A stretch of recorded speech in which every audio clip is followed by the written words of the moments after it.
Patnubay at gabay ng magulang ay kailangan sa mga batang manonood. Ang mga nakaraang pagsubok sa bahay ni Kuya. Pumasok ang UP Pep Squad para sa second weekly task ng housemates kung saan kailangan nilang bumuo ng cheer dance routine na may 7 elemento.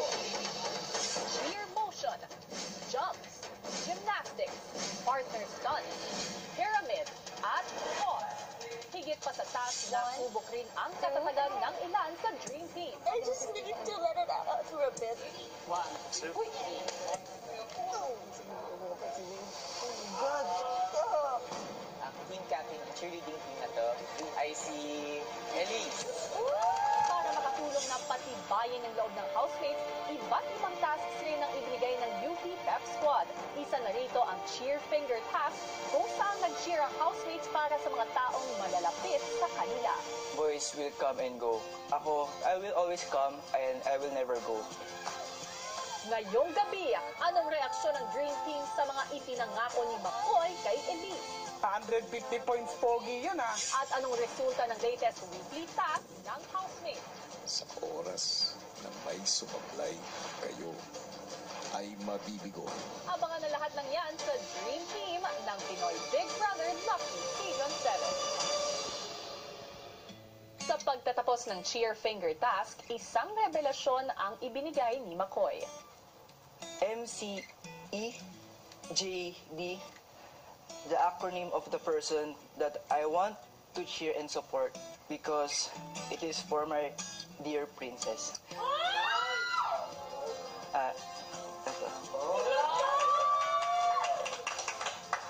Ayun.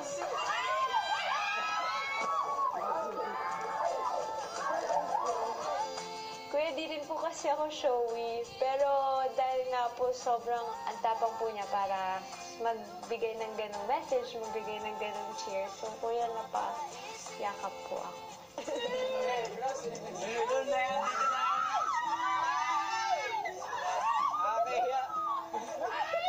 Nagulat din po ako, kuya, kasi hindi nga po siya expressive. Minsan hindi po niya pinapakita yung care niya through words. Minsan po through actions lang. Actually, kuya, habang nagsasalita po ako, hindi po ako nakatingin sa kanya eh. Nakatingin po ako sa mga kasama po niya. Kasi hindi ko pa rin talaga kaya na matagal tumingin po sa kanya. Nakatingin si Tingin. Kaibigan ng pag-ibig. Iba nakikita. Kahit ang iyong mata. Ama! Tuwa dahil sa'yo.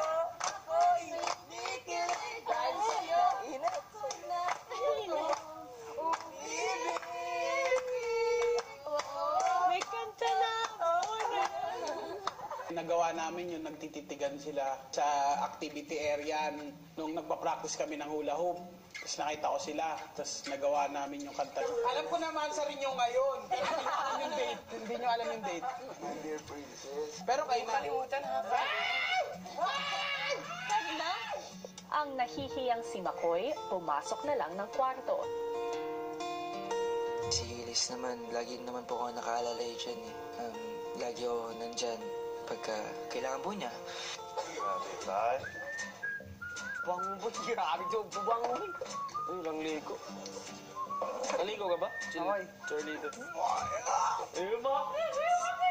150 points pogi yun ah. Kung ano yung dream po niya, kuya, supportan ko po siya.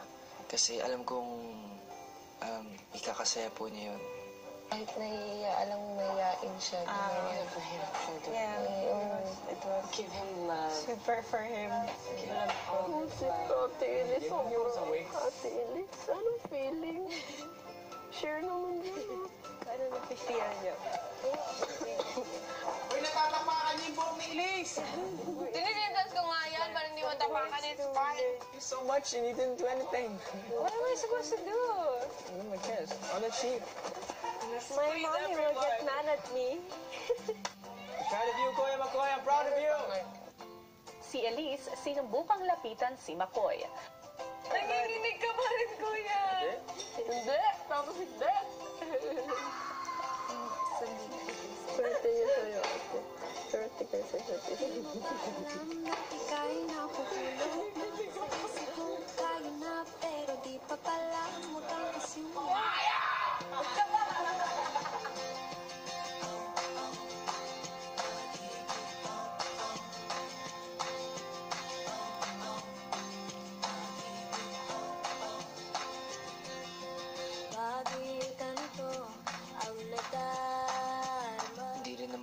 sigurado kung ganoon din talaga yung inisip po niya, pwede itong maging way para makita niya yung support ako sa kanya po. Hindi ko po alam na kailangan ko din po pala ng cheer. Kanina ko lang po na-realize nung ginawa po niya na nakaka-touch po, nakakagaan ng pakiramdam. Knowing po na merong nag-cheer po sa inyo. Nakatingin ba? Wala. Hindi.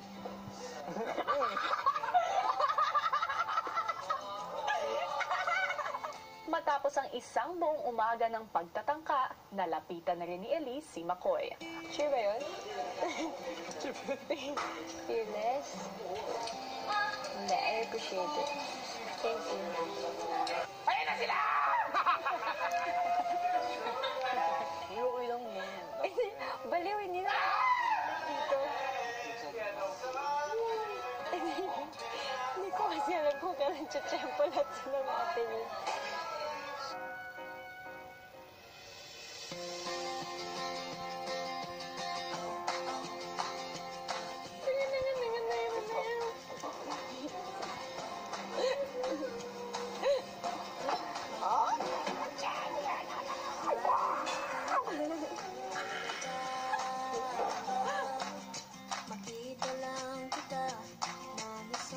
Oo, gabi-gabi lang ako.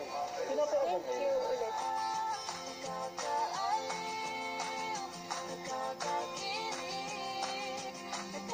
Oh man, that's actually kind of cute. I ain't gonna lie, right?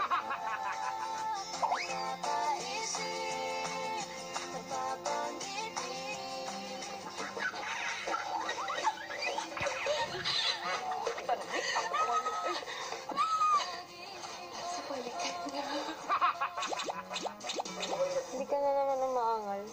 Sakit no?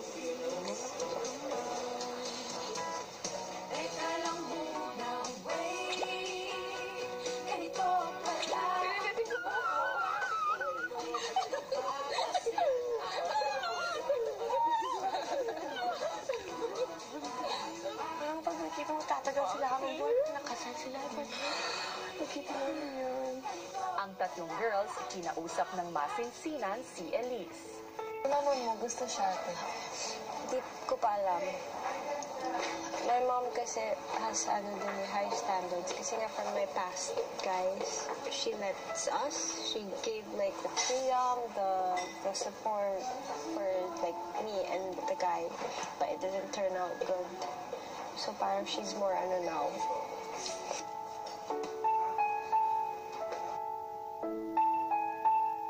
Paano kaya makukumbinsi ni McCoy ang ina ni Elise na siya'y karapat-dapat para sa anak? Iyan ang aalamin natin sa mga susunod na araw. Magandang gabi, Team Kapamilya! Kasabay ng pagsubok sa personal na samahan ng mga housemates ay ang mas tumitinding pagsubok ng kanilang weekly task. Paano kaya nagtapos ang kanilang cheer dance routine? Alamin natin ang mga kaganapang ilang oras bago ang aktwal na performance. Narito ang kwento. Ang Dream Team sinuot na ang kanilang cheer dance uniform para sa final practice.